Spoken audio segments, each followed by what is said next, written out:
Mga kaigsuran diyata sa barangay, Sa bituonan, ito na barangay kapitan Jerry Lasarte. Ato po tanon sa mga nadugang rules and regulation o mga achievement niya sa barangay. may hapon ni mo ka. May hapon. May hapon ng doha, no, sir? Kung busy ko ni gamay, gikan ko sa doon ako yung meeting ganina. Ang ato diri is atong barangay. Punta sa trabaho.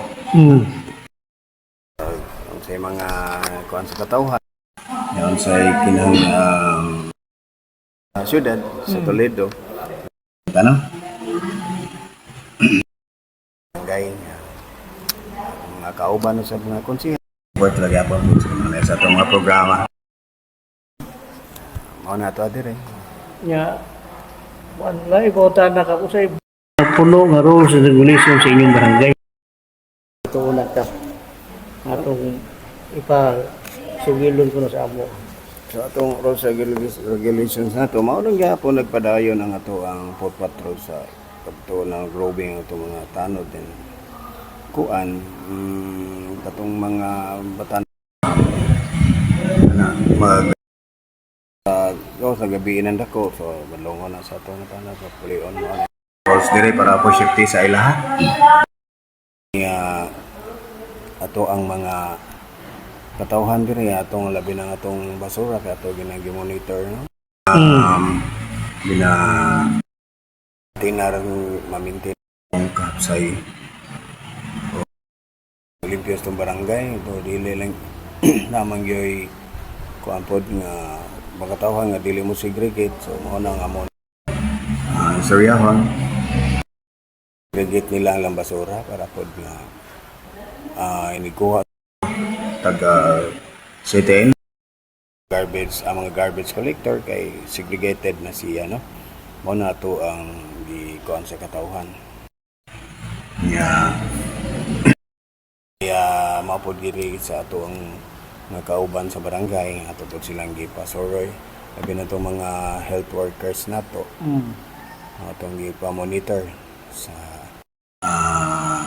magkaigsunan nato ba na ato sila manimbang sa mga bata masuroy sila kinsa tong wala mag kining wala ma-immunize wala nang katong mga wala magpa-prenatal so wala sa mga na ato sa serbisyo sa barangay Live ya. Maipihapit naman yun ang kuhan kung madayon. Dagan pagkabalik do na kay kontra ni Kap Cebu. Naaman yun siguro ako ka siguro ako mudagan ra gyapon ko ila pa man ko term na magi kontra kay namtay freedom to kuan nagin sila puruhan makadagan na gyud sila wala ipugan basta qualified na So pila ka buok na sila ka. pag ko siguro di ko sigurado pag anak sa kuha sa amo karon wala pa man magkuan jud ana Wala pa. wala man gyud mi ana kay mo trabaho lang barangay diya na siguro mimo kay mga tao kailan naman daan sa mo sa among gitrabaho para sa katawan sa kabituonan. Kayo ka pa, mo na mensahe sa kabituonan Kap. Mensahe na nimo ko. Kita sa akong paglingkod diri sa kabituonan. Sugod na kong lingkod na sugam akong katong pandemic dayon bagyo nga ode. Katawan na kay balagid sila kung sa atong gibuhat nga makasurvive ta atong mga kuana katalagmana no. Ibawagod sila niya.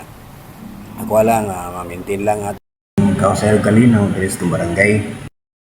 Punta sa tabangay nga mga atong kaigsunan diri para makabot gyapon nato kung say angayan sa barangay. Bago naamantay mga kuan mga programa sa CDRMO sa nga naamantay mga awards sa mga gikan sa atong paglingkod. Diha itong mga awards no? Gitara. Mao na to dire nga ako Brigad o ang sa need sa kabituon. Kapdi, sa di pa na ko tapuso na kasi ikaw ba na po si Sim na natin mo interview rin. Continue. Salamat ka pa sa kuha.